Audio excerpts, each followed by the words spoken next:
All right, folks, it is time for some pieces of news. One of them, I'm saving them for the travel opinion. But the other ones fit just fine here. So, let me get started. Delete that from your mind. But here in the Colombian, there is an important one. The Colombian has an article here by Malia Mendez, the Los Angeles Times. So thank you, Malia. Might be Malia. Sounds better by Malia. But the title is Wicked Star Who Uses Wheelchair Calls Out Ableism. So the 24-year-old who makes her feature film debut in The Wizard of Oz prequel adaptation is the first wheelchair user ever to be cast as the tragically beautiful younger sister to Wicked Witch to the Elphaba, Cynthia Erivo. But her complicated character was met with mixed reactions after Wicked was released in the theaters last week and broke the box office opening record for a film based on a Broadway musical. It is absolutely okay to not like a fictional character, Bode said in the TikTok posted Saturday. Uh, yes. Uh, Acknowledging her bias towards the complex Nissa Rose, Wicked, and these characters in the movie wouldn't be what it was if there weren't different opinions on the characters and who's truly wicked or not. so so it's a long article. It talks about ableism throughout.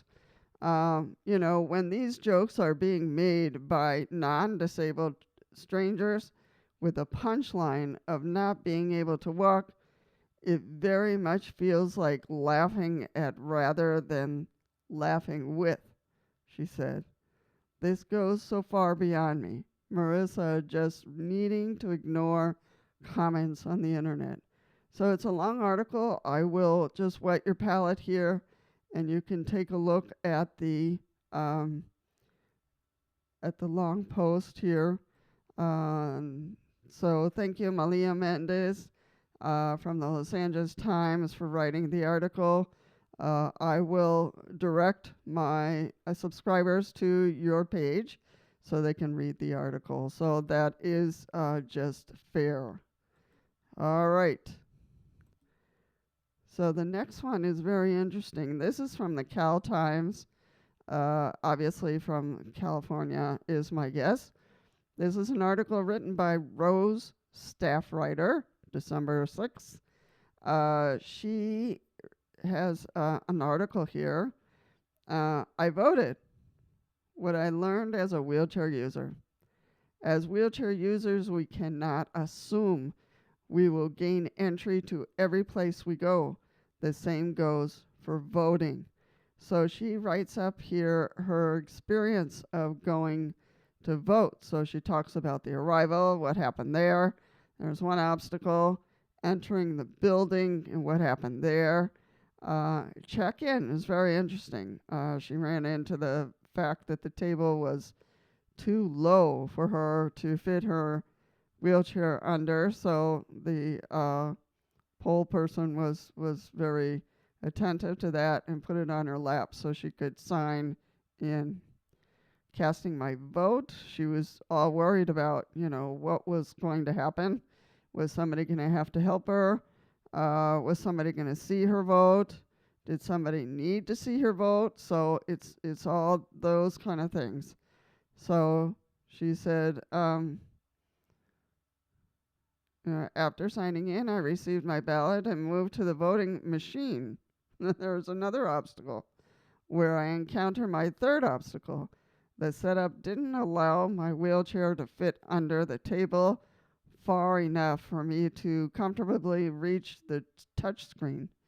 A nearby poll worker noticed my difficulty and suggested moving the machine closer to the table's edge, which solved the problem. I inserted my paper ballot into the machine, made my selections, and received my completed ballot. So, she has several obstacles here, and she gets through it. So I think if next year you are up for voting, to not fear it. She gives some good suggestions here on how to maneuver voting. So if you want to go, these are some of the obstacles you're going to run into, and then there's other ways to vote. So I think it's a good article for people who are coming up of age to go and vote and see which way you want to vote. All right. So even though we've passed the time of voting, but it's good to put this out so people can take a look at it, what obstacles they might run into, and other ways they can do it if they don't want to work so hard to vote.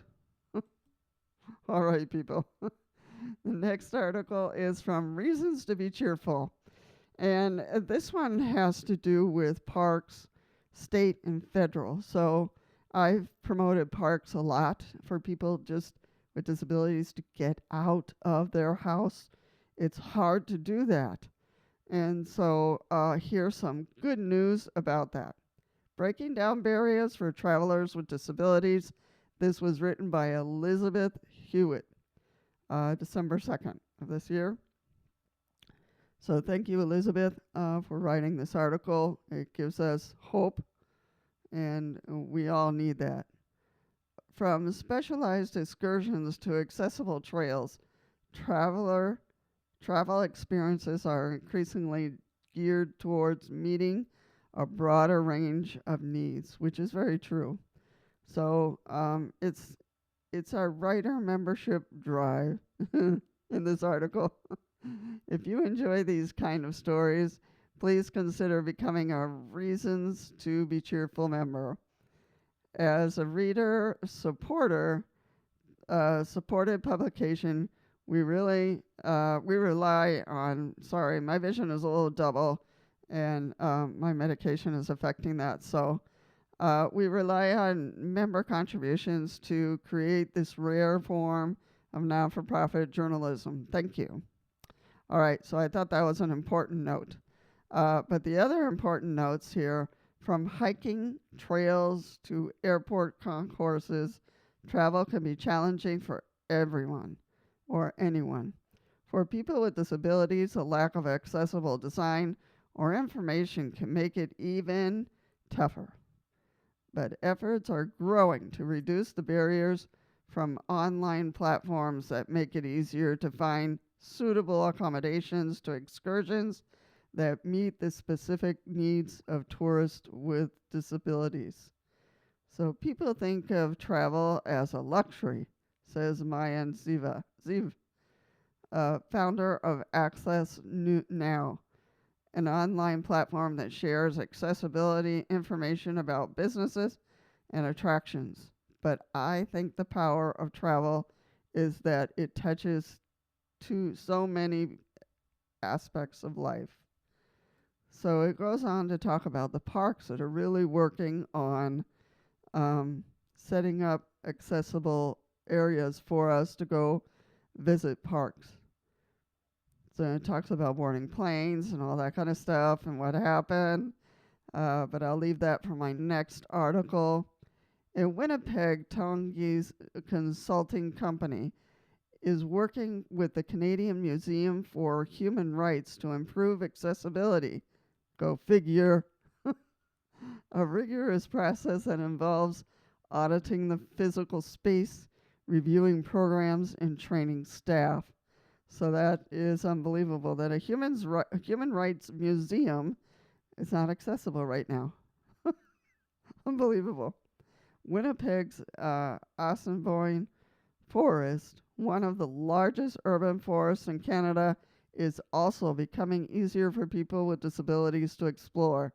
The Winnipeg Charles Wood Club is the park's custodian and is spearheading efforts to improve facilities like washrooms and harden the trail surfaces, similar to the work at the West Side Trail project in Yarmouth, Maine.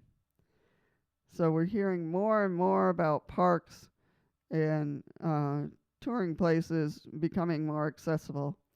Early in the Yarmouth project, a local leader urged trail builders to make the path accessible.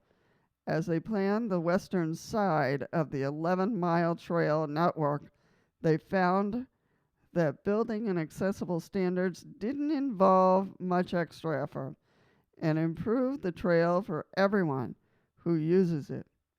Everybody thinks, well, that just makes it accessible for disabled people, Austria says. That's far from the truth. It's the most sustainable trail that you can build.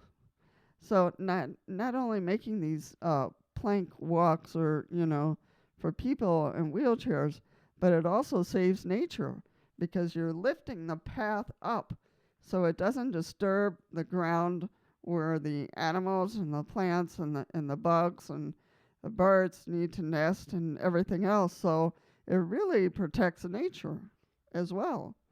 So that is what this article is all about. And it talks about airlines and some statistics that you might appreciate or not. So certainly at this time, I will always leave the links to these articles down below so you can read the entire article, which is important to the author. So I just put pieces and bits and pieces of their write-up here, and I want to always direct you to the article itself so that we show respect for the author and thank them for their write-up. Anytime that someone brings us information like this, it benefits us. It helps us realize what's going on around the world and where can I go that's accessible. So that's why I think these pieces of news are important. All right, folks, that is it. Feel free to look at some other videos down below. And I'm hoping that all of you are well. Be good, be kind to others, and I will certainly see you in the next one.